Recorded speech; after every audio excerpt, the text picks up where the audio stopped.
Hein? Comme manga gauche droite. Hein? Nathalie Mokoma, abongoli motema bien te. Oh, c'est important aïe. Et pas bateau mukili, hein? Comment on la motema, ils allaient tant mutati ko manzé mukili. Aïe manzambe. Mais pas l'ensemble la bongoté. Et pas l'ensemble ko bongo la moté mais ali mutu. Il faut abandonner. Banzela nyoso yamabe. Hein? Tout c'est la repentance en et ça la ndenge ya bien. Sincère. Et ça la sincère. Ah ça la moté na cadre qui est net musique mondaine ndenge simbité azo luka bezale. Oh abongo le moté mais ça la ndenge ya solo Bible lobby on ne se manque pas de Dieu. Mon était ba jour comme on est remis quand même autant. Est-ce que tant que vous avez combien de mois qui au musique mondaine et tant que na bakamba mabe tant comment oui attends oui mana papa oui ma pratique basalaki ba maramsu basalaki pourquoi confesser en côté pour repentance il faut tout le monde yango faut tout le monde face à la témoignage que na salaga boy na pratika boy c'est ça la repentance mais à quoi confesser na privé. En privé, ce n'est pas la Bible. La Bible, il faut te confesser. Et ça, en privé, tu es un magicien, tu es un magicien, tu es un témoignage, pourquoi tu es confesser en privé? Papa n'a pas de JB piano. Nous avons déjà assez de repentance. Repentance, mais yende azoboya.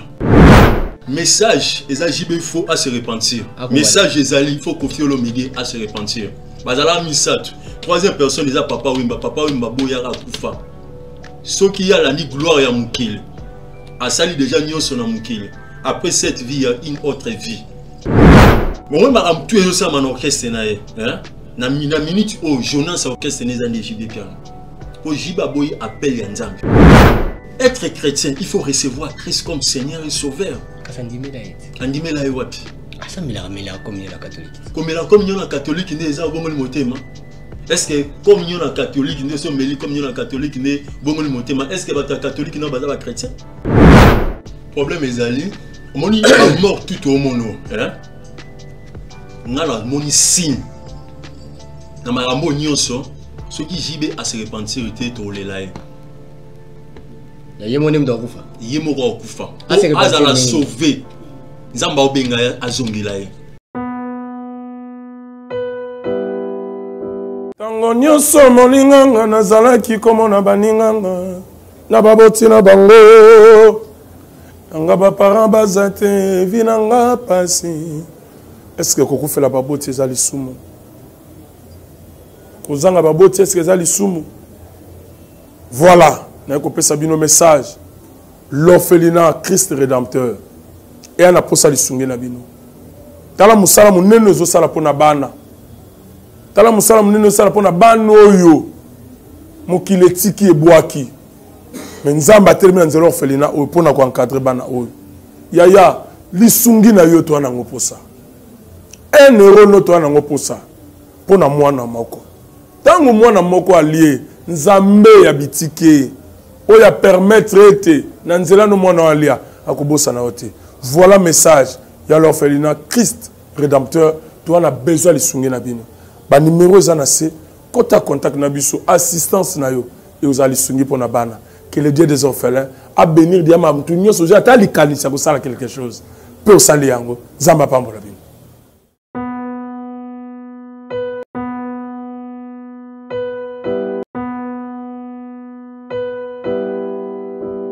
Vous êtes sur votre chaîne éducative professionnelle, Nouvelle Tendance Télévision, mesdames et messieurs. Je vous dis bonjour, bonsoir, ça dépend à l'heure à laquelle vous nous suivez. Vous êtes scotché ici. On essaye de faire mieux ce grand boulot avec la grande équipe qui nous accompagne derrière nos caméras. Je salue Gédéon Loaoui et la réalisation de notre professeur, lui, nous enseigne la réalisation. Jordan Panzou, merci à vous. Sans oublier Alain Delé, le coach, et l'assistance, comme ça, des Corneilles. Merci à vous. Merci également à tous nos abonnés. Vous voulez vous abonner sur cette chaîne?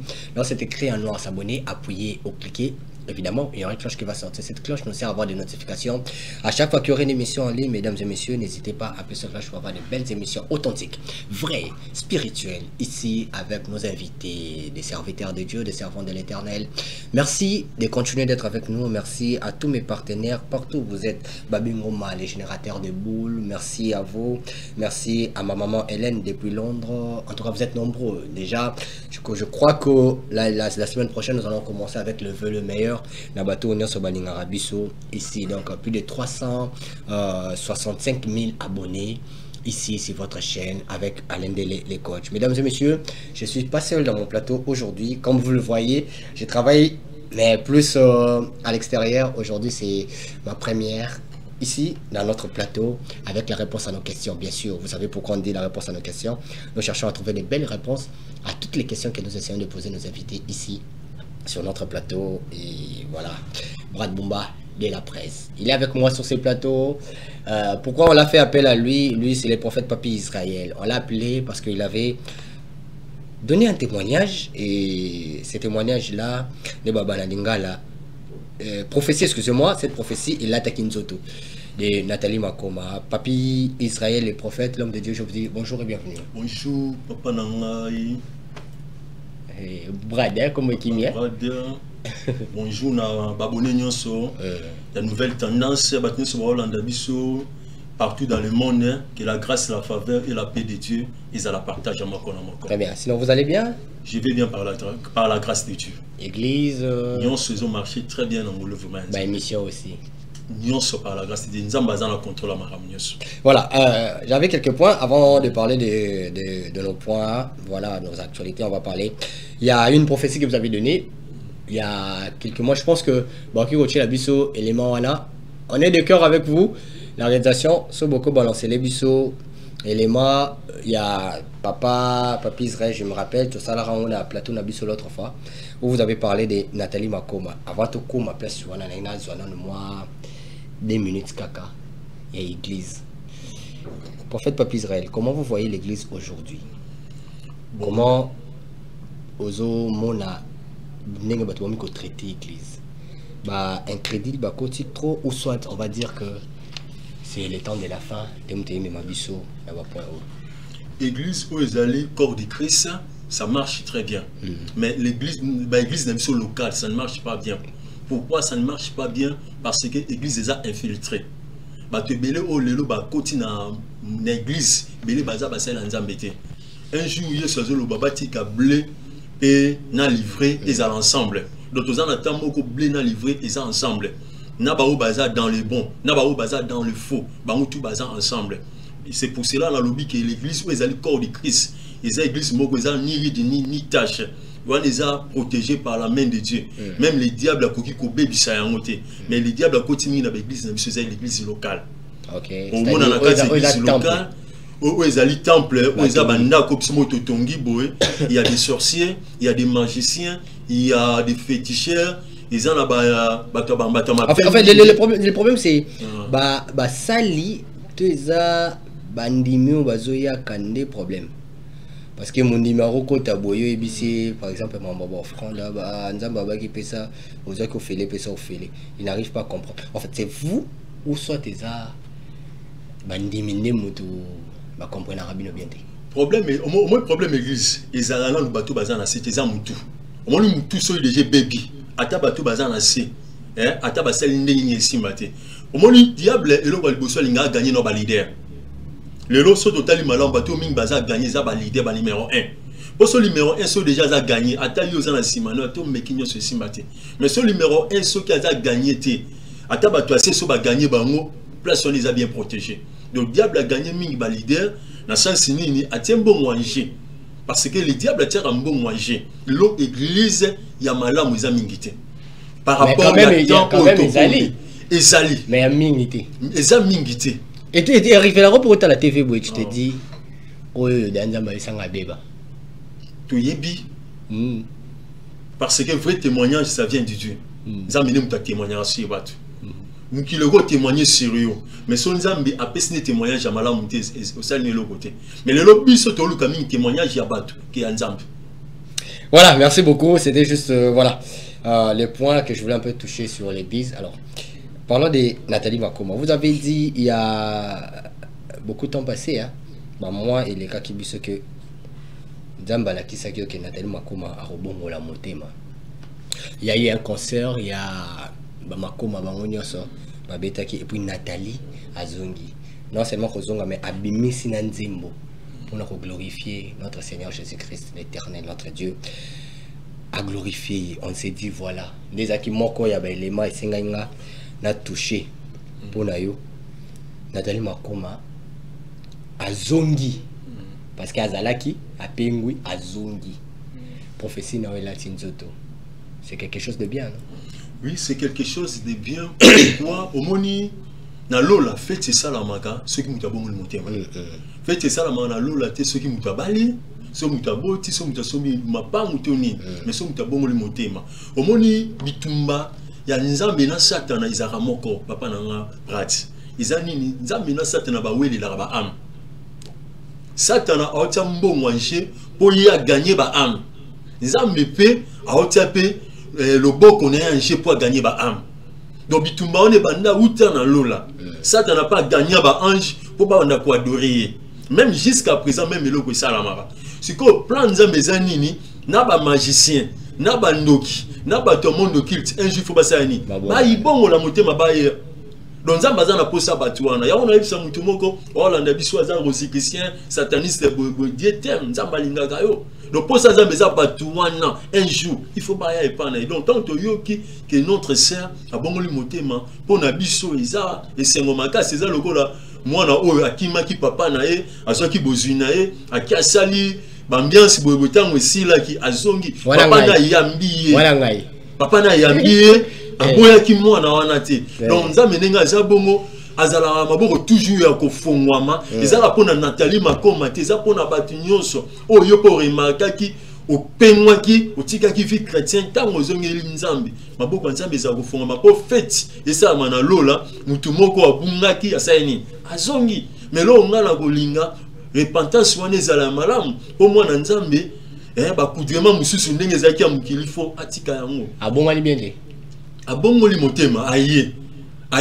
Bible lobi to ya ndenge tozali mais babilo mususu wana comme manga gauche droite te Nathalie Makoma abongoli motema bien te o c'est important aye aye ndenge aye abongoli motema to te pour le moment te pour le moment te et pas bato mukili ko bongola motema izali tango mutati ko yemba nzemba mukili aye nzambe mais pas dans nzambe ya bongo te et pas dans nzambe ko bongo la moté mais ali mutu il faut abandonner banzela nyonso ya mabe ou abandonner banzela nyonso ya mabe ou yesko na nzela ya nzambe c'est ça la repentance donc accoutrement il faut abandonner tout ba piercing tout nyonso oza ya mabe faut ça nous abandonner mais ça na question la libanda yeso komi kolope mobikisi na yo omona te nzambe ngo ya libanda na biso Afrique eza dédié différent ou comment nzambe ngo ya moko.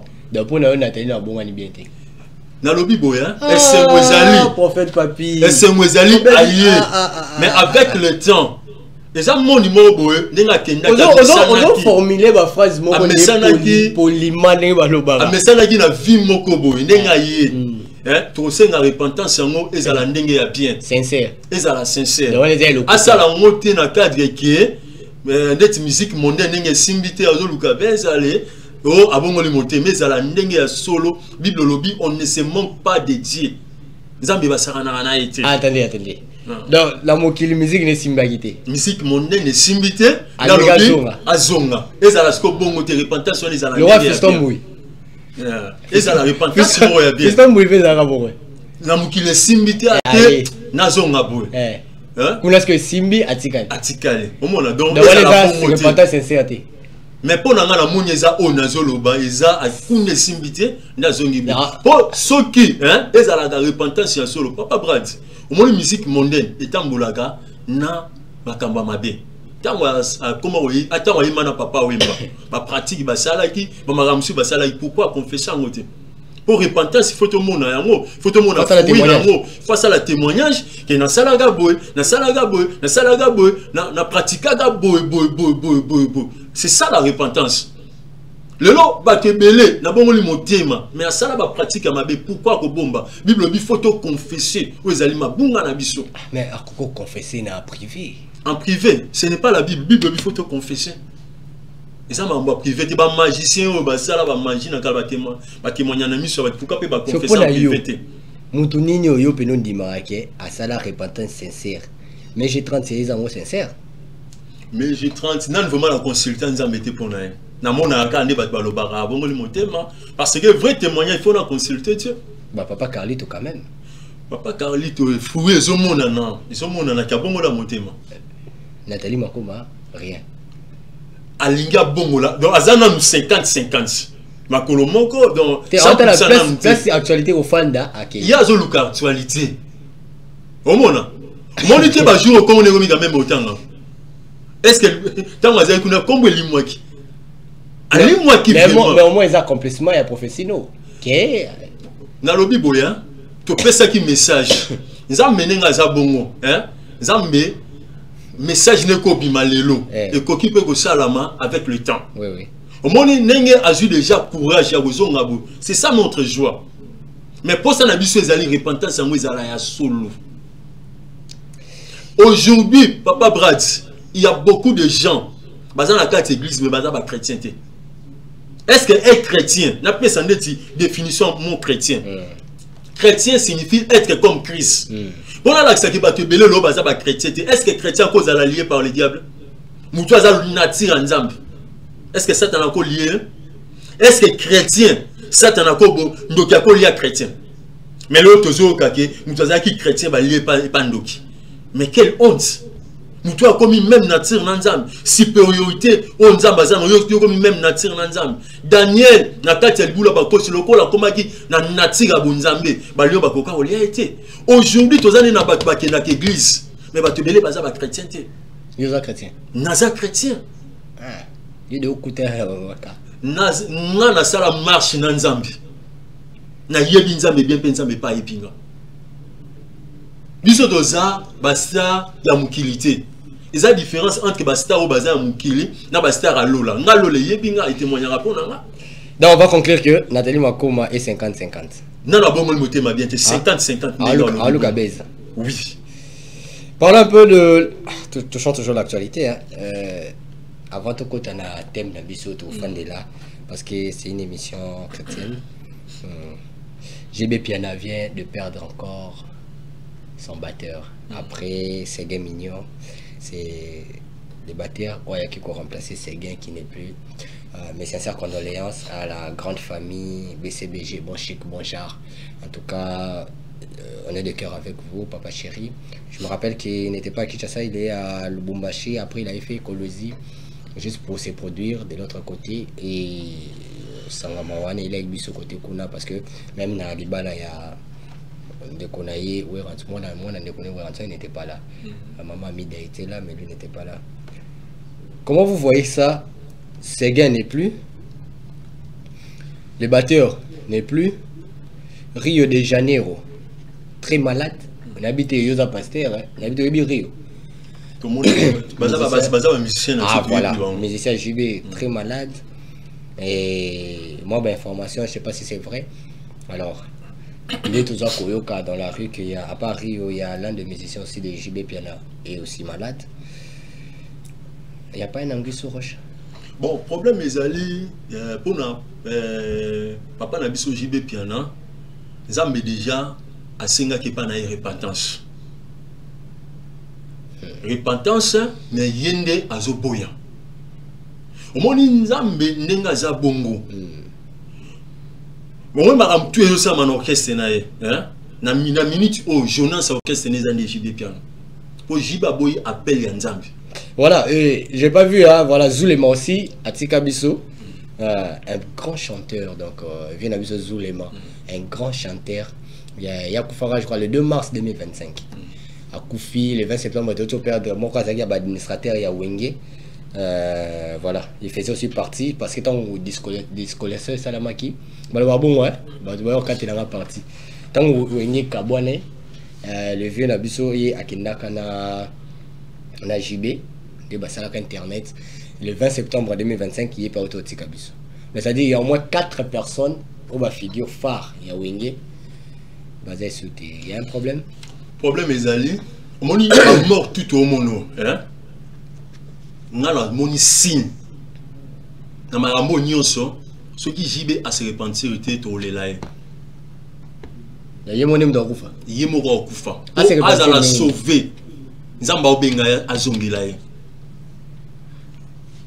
Et dans la prophétie, il va passer à Kala. Message, il faut à se repentir. Message, il faut confier le milieu à se repentir. Bazala misat. Troisième personne, il a papa Wimba boyara kufa. Ce qui a la ni gloire ya mukil. A sali déjà nyonso na mukil. Après cette vie, il y a une autre vie. Il faut à se repentir. Confier le milieu. Confier le milieu, nous n'avons pas la repentance.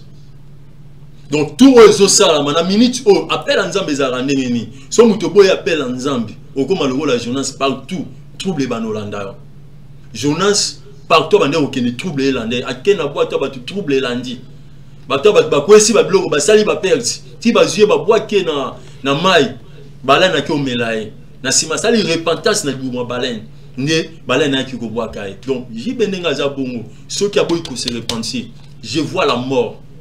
Il monte à Koufa. Il monte à Koufa. Tout aux salamo ba olugandi mutu. Se repentir les années atika musique abe. Atika musique abo la moté ma comme chrétien échanger les logoté. Ah. Chrétiens et JT. Mais les chrétiens non. Si vous voyez c'est Instagram naé, on voit à chaque fois JB poste toujours de Jésus, ba collé là, ba lamentation. Bateau ba Instagram. Est-ce que poster Jésus des chrétiens? Poster Jésus aux chrétiens. Être chrétien, il faut recevoir Christ comme Seigneur et Sauveur. Andimela wapi? Ah ça mais la communion catholique. Comme la communion catholique n'est pas bon le motema. Est-ce que communion catholique n'est pas mêlé communion catholique n'est bon le motema? Est-ce que votre catholique n'est pas chrétien? Ah ouais des bons choses. Comme mara kunate. Na catholique chrétien ça dit. Alors qu'il y a une c'est le christianisme. Christianisme est pas chrétien. C'est sur cette pierre. Pierre en Mosikonan. C'est basilique qui a la place. Non. Mais besoin de son aïe au réveil, aux fruits, aux coco, il y a catholique. Non. Ah, tu as la débat, monsieur ce prophète. Tout bon s'ajoute au lobelang. Catholique et église. Dans la Bible, hein. Tout bon s'ajoute au lobelang. On a des débats moko, émission moko photo vendre tout lobelang. Ça sera très. Mais bref, pour la toute sous Kalango, catholique n'est pas une église chrétienne. Catholique, nous et sika oyo, idolâtrie et makasi. Bible lobby, même les idolâtres, bah, côté beaucoup de coloté. Est-ce que bike ba idolâtre, bah, côté beaucoup de coloté? Tangu, yo, okenda église catholique. Bon, ça okenda te mukomu susu, on a fréquenté dans l'église catholique. Au monde a idolâtrie et ça pour makasi. C'est ça, on est tous au boy, hein? Au monde, na vie chrétienne, ils ont un combo moko, il faut adorer, c'est le nom de notre Seigneur Jésus-Christ. À part le nom de notre Seigneur Jésus-Christ, ils ont un combo moussouté pour adorer. Très bien, merci beaucoup l'homme de Dieu. Je salue la grande équipe qui nous accompagne toujours de cette chaîne Nouvelle Tendance Télévision. Merci à Lendele, là où il est. Donc voilà. Je voulais dire comme ça, je ne l'avais pas souhaité. Joyeux anniversaire, c'est vrai que c'est déjà passé. Alain Delay, mon boss, joyeux anniversaire à vous. Que la longévité, la prospérité, la sublimité vous habite encore une fois de plus. Cher boss, Alain Delay, le coach. Donc voilà. Alors, parlons un peu de Roi Divin. Il y a un point très psychoto fan parce que on a des place bon Zambé fandi. C'est biso 5e président.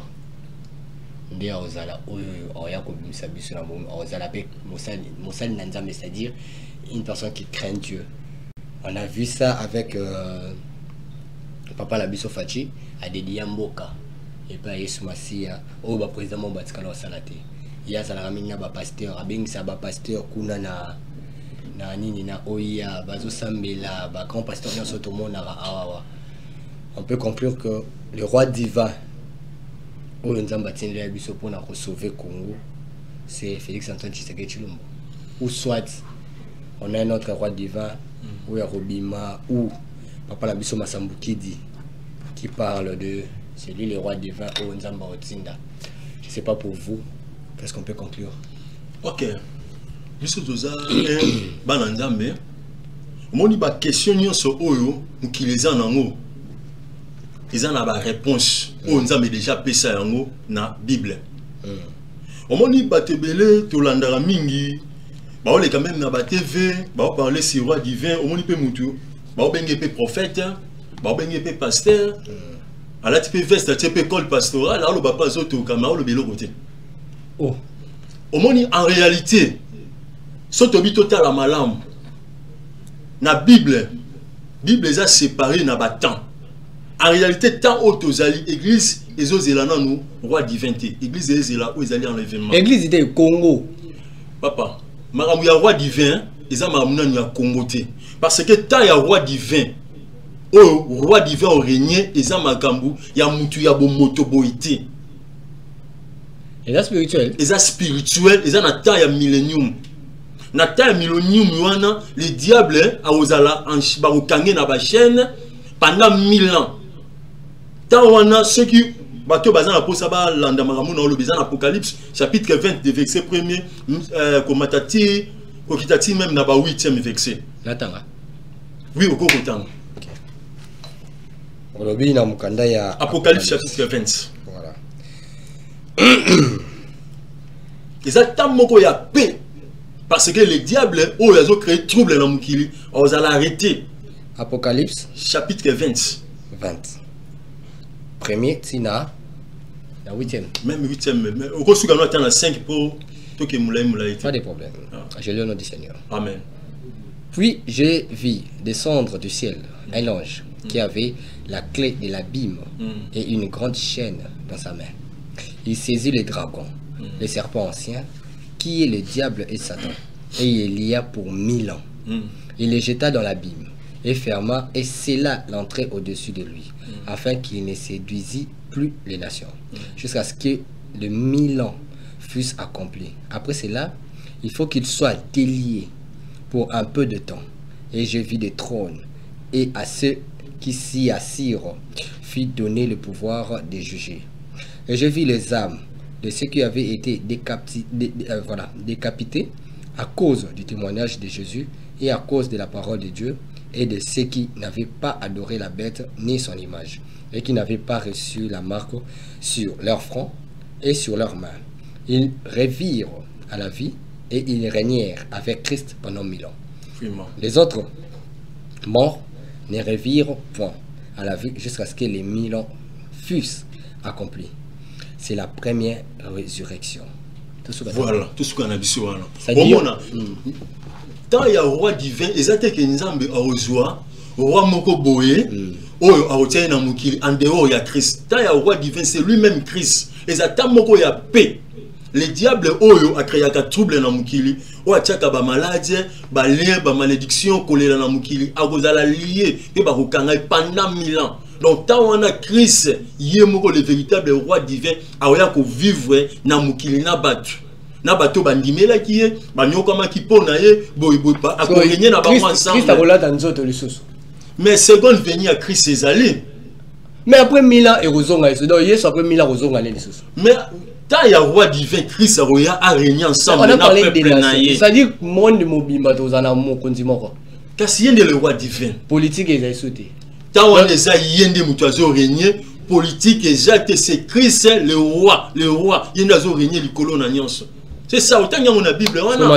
C'est spirituel. Tu vois la charnel. Charnel, c'est quoi roi divin, charnel, yo rejoint yo. Masambukidi. Ah, papa.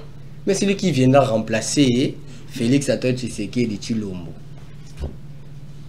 Mais bon, le combat divin parce que le nom divin là, on les a réservé pour nous bonzambe. C'est rien wané. Bon, on a problème là, les asso botia roi, MC roi Congo. Bon, on a des combos divin. Bon, on l'a. Pour ceux qui veulent dire roi divin, ce qu'on appelle ici référence à la spirituelle, c'est ça. Tu bien roi là. Bino mo luka kombo boko benga Boluka kombo bobe pour roi divin. Oyo ba te belé par le barawana roi divin, c'est lui-même Christ. Monita on a papa Brad, malade de Rosalate. Bible lobi nini même na lion, na brebis ba vivre ensemble. Donc lion on a sous na idée que alia nyama boy boy boy ba on a l'ensemble ba vivre ensemble les atamoro ya paix ta millennium Christ nous a le roi il n'a rien na peuple na ye on dit que tangu batu au moni lelo na cour ya eschatologie et lo mingi oyo est compliqué ba pesa ba temps au moni na temps oyo église ezela l'enlèvement toté à l'enlèvement te biso to ko distraire ba to ba makambo ezanga mutuna makolo roi divin moi c'est nani ce qui est mort Yesu te to ti ko distraire ba to distraire ba to komi na temps moko o ba to ba mingi na égarement souffrance na mboko ezate hein on nzamba kozela biso to zela ti mila wana ekoma les souffrances ngo roi wana ndi mtu obo lo boye ndi mtu sisi kasi bo tie déjà roi pourquoi pas cécilité papa Simon Kimanga lo barani 5e président mtu ya sauver biso soto ke na lignée c'est que facha koza la 4 parce que ba kabila mi balé égal 1 siko selon bino na minute to mi na des présidents pour déjà baba intronisé déjà donc roi moko o aza intronisé par batu. Donc, tu n'aimes pas commissaire roi divin. Tout pouvoir vient de Dieu, mais tu non. Donc, tu n'as pas ton mot. Tu n'as pas ton mot, intronisé qui est. Ce qu'on a dans l'aide prophétique sur l'hôtel, ce sont des sorciers. Ce qu'on a sorcier, donc, lui, c'était un roi sorcier. Dans le Bible, t'as la bien. Intronisation, et ça, la non, peut Nabutu. Qu'est-ce que vous pouvez faire sur le route à la boutique? Yesu m'a gaba bomé la boutique, c'est pas quand la Zambé na biso, hein? À travailler à ka bon moti. Biso toza bana ya royaume des lumières. Mais Babi se cache dans l'obscurité. Obscurité. Surtout travailler à ka dans les lumières. Obscurité, non? Travailler à ka Napoli. Il se cache dans l'obscurité, hein? Mais pour ce quoi mais bon ya bima na lumière non? Ce que service on est que loco et loco pour ça la main. Na lobby au moni na nyoso wana hein? Bobi misaba roi. Ba benga batu banzambi. Ba sala nyoso ba ko sala. Tout o ezali point final la mort. Toza la mort tozani na lemba kuna na kala mi benga pe nzambe mukuna die. L'église ba onda ko adorer. Chaque mois on doit foutre ba fidèle. Yenza ba foutre ba fidèle chaque fin du mois. Les lots avant Koufa, comment avec les lots à Koufa. Donc, basala tout bako sala. Point final, c'est la mort. Et ça, la moutoumoko, oh ya Koufa, à c'est quoi? C'est le Seigneur Jésus-Christ. Basala tout. Dialunga na les lois qui n'a wapi. Yepe babinga ga inzambiti. Est-ce que yaza? Est-ce que Dieu a Koufa? Nzamba Koufa, Nzamba vivaka en dehors le temps. Avant le temps, Dieu, juif, el olam, le Dieu éternel. Donc, donc, si tu peux, si le gars, tu permettre que ce mais ton point final, c'est la mort. Soyo au Kaneli, Masabuki Diliwa. Na Kaneli était dans le lobby, on doit reconnaître vrai Dieu a Koufarate, à vivaka éternellement. C'est quoi, ton lobby, ma belle? Il y a un roi, Zanzambe, il y a un roi divin. Le titre là, le titre là, le titre honorifique ceux qui te l'ont bien et parler sur la personne de Dieu, roi divin. Titre honorifique, c'est raison parler directement sur Dieu. Ah voilà, voici loin et les lits de Dieu, c'est lui qui a été choisi. Voilà. Avec la célébration. Moni, papa Brad, le nom roi, titre wana, ils ont réservé pour Namoutoumoko, Dieu. Le roi, ils ont un titre honorifique, ils ont réservé pour Namoutoumoko. C'est pour cela que na Israël, bazana pour ça, on peut pas comme un roi. Ils ont sepelé là, on a monté binganza minazada kwa na bino. Bino mo sepelé bozana ba roi musu so mukile. Le nom roi, ils ont titre honorifique, ou ils ont sur la personne de Dieu. Le mot divin, ils ont réservé sur une seule personne. On est arrivé presque à la fin, merci beaucoup. Titre wana, au monde ya bandibu, abandi ne malam. Suka suka mona ramu ta obima, o ngane nzambi. Tozara. Soyez Pamela na ezani. Ngai problème na ngeze tout, hein? Atanga pelo na roba penga pelo nzambe. mais nzamba kufarati. On est arrivé presque à la fin, l'homme de Dieu. Est-ce que vous avez des messages? Un dernier mot, Batouna Swazil Bako Landayo, et puis plus numéro de téléphone. Parce que tout comme la personne à Souka, il y a une mission à vision. Message Nangi Ezali, Batubami Benga Baroi, mais le roi des rois, c'est le Seigneur Jésus-Christ. Yesu Yendaza, Likolo Bakombo Nyonso, Aza Likolo, ya Branham, Aza Likolo, ya Kimbangu, Aza Likolo, ya Kombo, comment on magasima, Manini? Oyebi. Aza Likolo Bakombo, on a tout. Donc, tout le monde a temps, il y a égarement. Et là, on a vu ça, Christ Nyonso, to batela o ezali, kondimana biso, Bible lobi, Nata ya Souka, et que il y aura beaucoup de faux prophètes. Oh, bakobima, misu ba osala, ba s'il produit jamakasi. Oh, que même d'autres élus, bakoy séduit.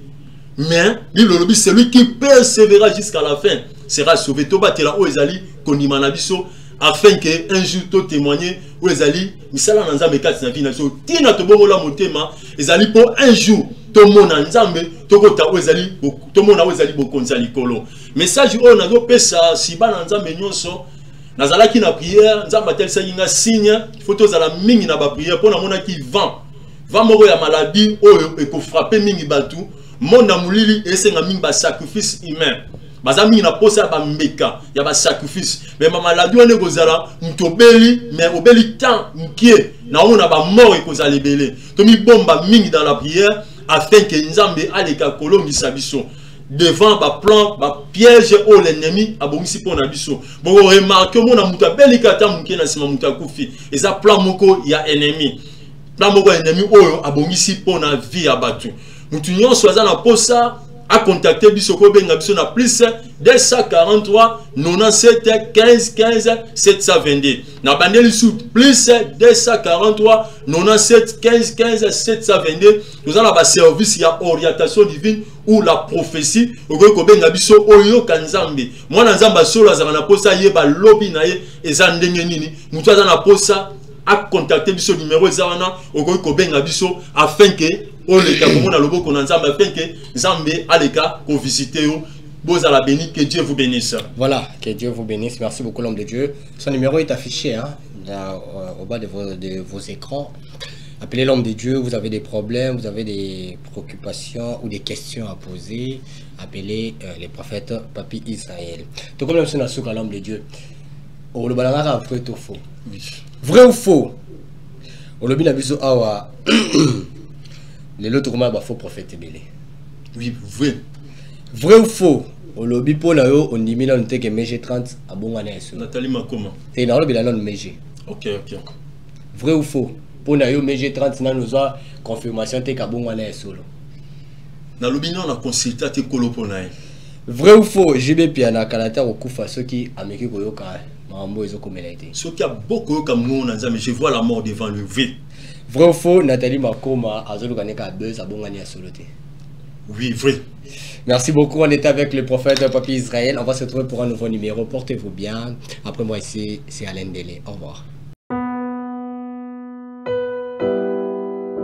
Tango nyonso moninganga nazalaki komona baninganga na baboti na bango nanga baparent baza te vi nanga pasi. Est-ce que kokufela baboti ezali sumu? Kozanga baboti est-ce que ezali sumu? Voilà, nous avons un message. L'orphelinat Christ Rédempteur. Et on a posé les nabino. Tala musala munene zo sala pona bana. Tala musala munene sala pona bana oyo. Mokile tiki e boaki. Mais nzamba termine nzelo orphelinat oyo pona ko encadrer bana oyo. Yaya lisungi na yo to na ngoposa. 1 euro no to na ngoposa. Pona mwana moko. Tango mwana moko allié Nzambe ya bitike oya permettre ete na nzela no mwana alia akobosa na ote. Voilà message ya l'orphelinat Christ Rédempteur. Tu as besoin de sungi na bino.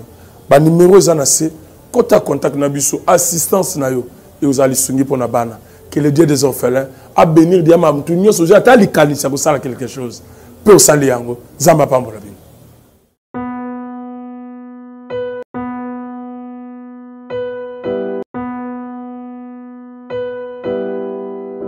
Merci Banakin, Bana monde entier. Maxi bien-être. Souvent la café, le logo, na mêlé logo, mais le logo est à ma bé. Il y a bien pour la panne technique, mais quand ça les langues on a n'enga ma bé, ça les langues pour la maman. La célibataire to lingi bino ate. So maga boma mukolo bala. Pourtant mzo ba produire en soute. Maxi bien-être yango yo. Lukango benga ndekonanga alendele yé mutu. Ayebi esika ko fournir yo autant que tu veux, $35. Eze belé na kati. Sobo melika moko de joga bien. Be hémorroïdes banini tout ça. Bilialia, vanda musala banini et réparer yo système ya break et réparer yo pe fonctionnement ya break de break donc et pe son fonctionnement ya bien. To comme ba congolais toujours gagner ba match. On va défaite. Pas de technique en plein match, c'est pas bon. Zongela et loco. Nana c'est éviter de dire, surtout ma pasteur, Bodingo mela, Boyawa. Bobenga pena alendele, un numéro naé, pour Bobenga, pour Bozo loco. C'est important. Traitement poison, anti-poison, yango. Neba mususu mele en avant, kende obima, o mela melango. Ça a des jours, atabate le loco. Moi, cuire mon corps, c'est bon. Oyope. Anti-poisson. Donc, ce qu'on attend, ils ont la carte. Et l'on l'a. Alendele les mikolo somme. N'habite mindele on va passer bilogo va vous dire. Pour bilogo on vende des solo. Mikolo va tirer poisson à toi famille, à toi ça problème na mututé jalousie car. Donc va produire en wana, il y a anti-poisson, oyope anti-poisson. Donc benga alendele à partir naïe aïbindeni oué aux oiseaux.